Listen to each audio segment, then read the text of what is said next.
Assalamualaikum warahmatullahi wabarakatuh. Saya Clarina Julatuti Pratiwi dari Sistem Informasi Reguler A 2018. Di sini saya akan menjelaskan mengenai tugas pertemuan 5, yaitu netting dan loading pada mata kuliah Enterprise Resource Planning atau ERP. Baiklah, langsung saja. Yang pertama itu adalah netting. Netting ialah pencarian untuk menentukan jumlah kebutuhan bersih dari suatu material.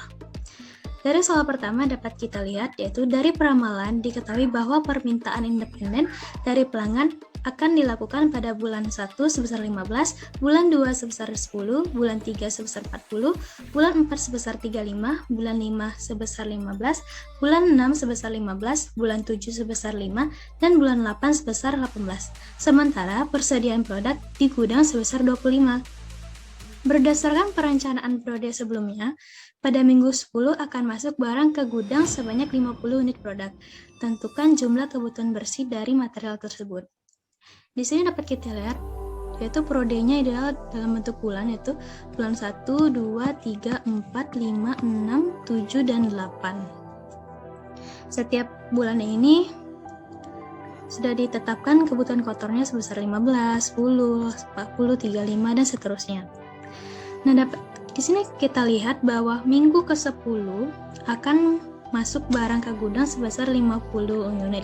Berarti kalau kita lihat di sini minggu ke-10 itu berada di periode ketiga. Jadi kita letakkan jadwal penerimaan persediaan pada minggu ke-10 itu di periode 3 sebesar 50 unit.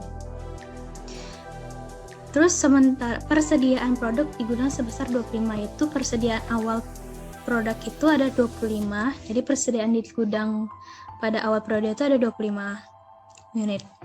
Jadi untuk menghitung kebutuhan bersihnya itu kita lakukan dulu persediaan di gudang dikurang dengan kebutuhan kotor pada periode pertama, jadi menyisakan persediaan gudang sebanyak 10.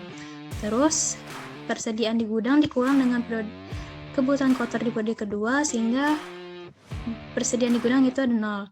Nah, tadi kan di minggu 10 terdapat 50 unit produk akan datang. Nah, jadi 50 unit ini akan dikurang dengan jumlah kebutuhan kotor sehingga menyisakan 10 unit produk di persediaan.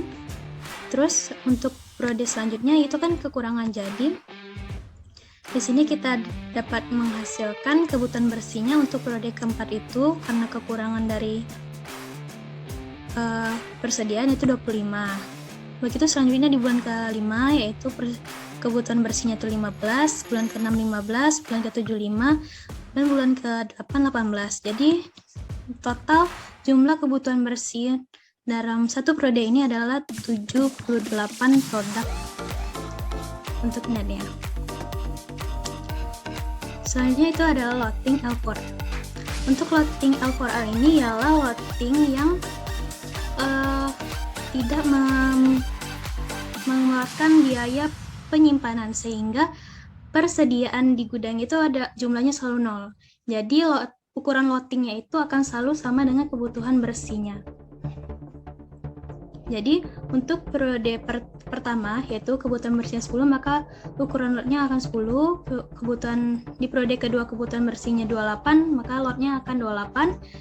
Di periode ketiga kebutuhan bersihnya 50, maka lotnya akan 3, sampai seterusnya sampai ke periode 12. Jika kebutuhan bersihnya 15, maka lotnya pun juga 15. Jadi loading R4R ini akan memberikan ukuran lot sesuai dengan kebutuhan bersihnya dalam satu periode. Dan untuk persediaannya di gudang pun akan selalu 0 karena loading L4L ini akan selalu minim untuk biaya penyimpanan produk di gudang persediaan. Selanjutnya itu adalah loading EOQ. Loading EOQ ini adalah loading yang memiliki rumus terhadap biaya penyimpanan dan juga biaya pemesanannya. Untuk menentukan ukuran lot EOQ ini kita perlu mencari dulu lot EOQ-nya seperti rumus berikut. Rumus EOQ itu ialah akar 2 dikali D dikali K per H. D itu adalah jumlah dari kebutuhan bersihnya atau nettingnya.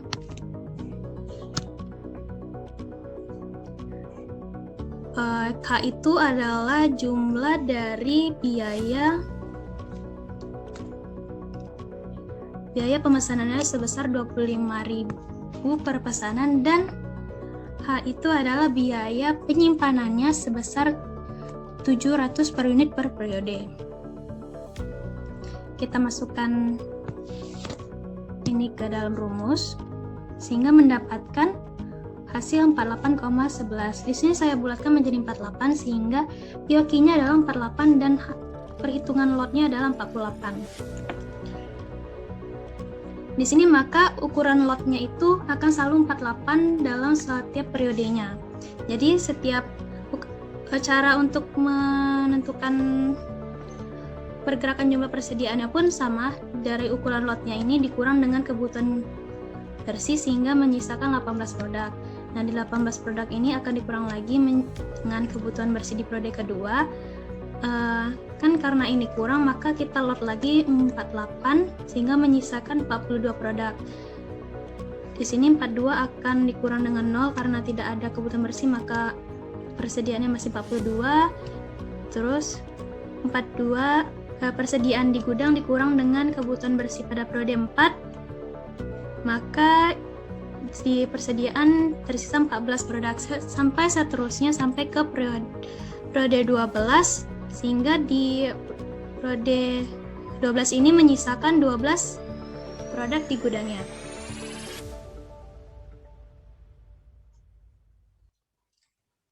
Sekian penjelasan dari saya. Apabila terdapat kekurangan, saya mohon maaf. Saya akhiri dengan wabillahi taufiq wal hidayah. Wassalamualaikum warahmatullahi wabarakatuh.